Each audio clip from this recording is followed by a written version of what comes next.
देखिए ये क्वेश्चन दे रखा है, यदि त्रिभुज पी क्यू आर में एंगल पी 120 डिग्री है और पी एस परपेंडिकुलर है क्यू आर पे। देखो मैं फिगर बना लेता हूँ क्योंकि काफ़ी अच्छा क्वेश्चन था ये, और जिस टाइम पे सीजीएल ने ये क्वेश्चन पूछा था उस टाइम पे बहुत कम लोग कर पाए थे इसको। ठीक है, तो मैं यहाँ पे फिगर बना रहा हूँ कुछ इस टाइप का फिगर। ठीक है, ये पॉइंट पी है, ये क्यू है और ये आर है। अब इसने पॉइंट पी, एंगल पी दे रखा है 120 डिग्री, ये वाला एंगल है जो हमारा, ये इसने दे रखा है 120 डिग्री। ठीक है, अब इसने बोला कि पी एस है वो लंब है वो क्यू आर पे। तो अब हम एक लाइन ड्रॉ करेंगे पी एस, ये ड्रॉ कर लिया मैंने पी एस, जो क्यू आर पे परपेंडिकुलर है। ठीक है, यहाँ पे मैं इसको 90 डिग्री शो कर देता हूँ। अब देखो एस पर पी क्यू, अच्छा एस पर जो हमने पी एस को लंब खींच लिया। अब इसने बोला P Q plus Q S है वो एस आर के इक्वल है। मैं पी क्यू को अगर ए मानूँ और क्यू एस को मैं बी मानूँ, तो जो एस आर की लेंथ होगी वो क्या होगी, ए प्लस बी।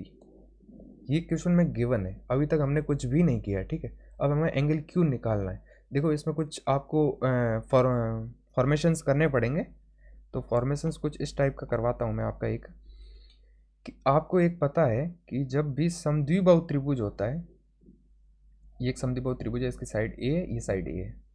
ठीक है, अब इससे मैं सामने वाली भुजा पे परपेंडिकुलर डालूंगा तो वो इसको इक्वल पार्ट्स में डिवाइड करेगा, मतलब कुल मिला के वो मीडियन हो गई, मीडियन हो गई जो परपेंडिकुलर भी है। ठीक है, तो अगर समद्विबाहु त्रिभुज में ये वाला केस होता है।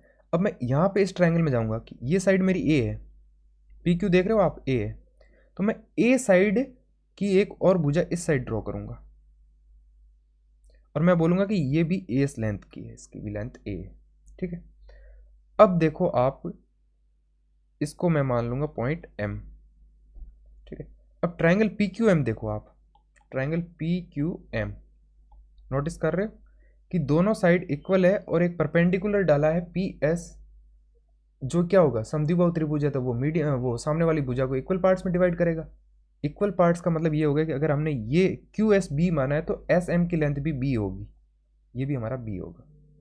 ठीक है, अब देखो आप ध्यान से कि मेरी पूरी एस आर कितनी थी, ए प्लस बी। अब एस एम मेरा बी हो गया है तो बचा हुआ एम आर कितना होगा, एम आर की लेंथ क्या होगी, ए होगी। ठीक है, तभी तो ए प्लस बी बनेगा पूरा। ठीक है, अब हम देखेंगे एंगल, हमें ये देखो इक्वल साइड्स को हम मार्क कर देते हैं कि ए और ये ए। ठीक है, अब हम जो एंगल पी आर क्यू है ना उसको मैं थीटा मान रहा हूँ। थीटा मान तो कुछ भी सकते हैं भाई, अल्फा मान लो, थीटा मान लेते हैं। ठीक है, इसको मैंने थीटा माना है। अब जो ट्रायंगल पी एम आर है, ट्रायंगल पी एम आर, उसमें आप देखना ध्यान से, मैं इसको एक पिंक कलर और ले लेता हूँ कि पी एम आर में ये साइड ए है, ये साइड ए है, तो दोनों के सामने के एंगल इक्वल होंगे। ठीक है, किसी भी ट्रायंगल में इक्वल साइड्स के सामने के एंगल इक्वल होते हैं। ठीक है, तो अब ये वाला एंगल जो थीटा है वो इस ए के सामने है, तो इस दूसरा वाला जो ए है उसके सामने का एंगल भी ए होगा, थीटा होगा, सॉरी, ये एंगल भी थीटा हो गया।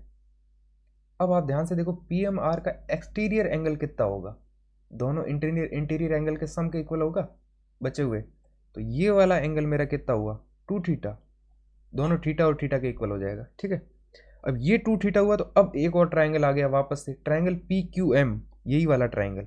इस ट्रायंगल के अंदर भी दो साइड इक्वल है, ए और ए, तो आमने सामने के दोनों एंगल इक्वल होंगे, आमने सामने के दोनों एंगल इक्वल होंगे, मतलब ये वाला एंगल भी मेरा कितना होगा, टू थीटा। ठीक है, अब वापस से बेसिक ट्रायंगल पे चलते हैं, ट्रायंगल पी क्यू आर।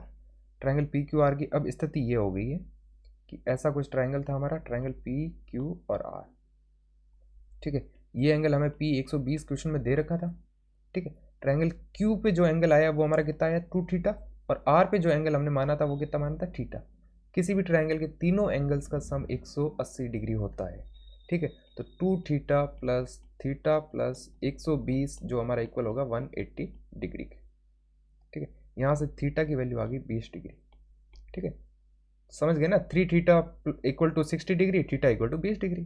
ठीक है, तो कुछ चीज़ें आप दिमाग में कर लिया करो, सारी चीज़ें लिखने की नीड नहीं। ठीक है, हमें पूछा क्या, एंगल क्यू का माप, एंगल क्यू क्या था हमारा, एंगल क्यू था हमारा टू थीटा इक्वल टू क्या होगा, 2 × 20 डिग्री, इक्वल टू हमारा कितना आ गया, 40 डिग्री। ठीक है, जो ऑप्शन नंबर सी में दे रखा है हमें। ठीक है, तो हमारा सी ऑप्शन इसका आंसर होगा।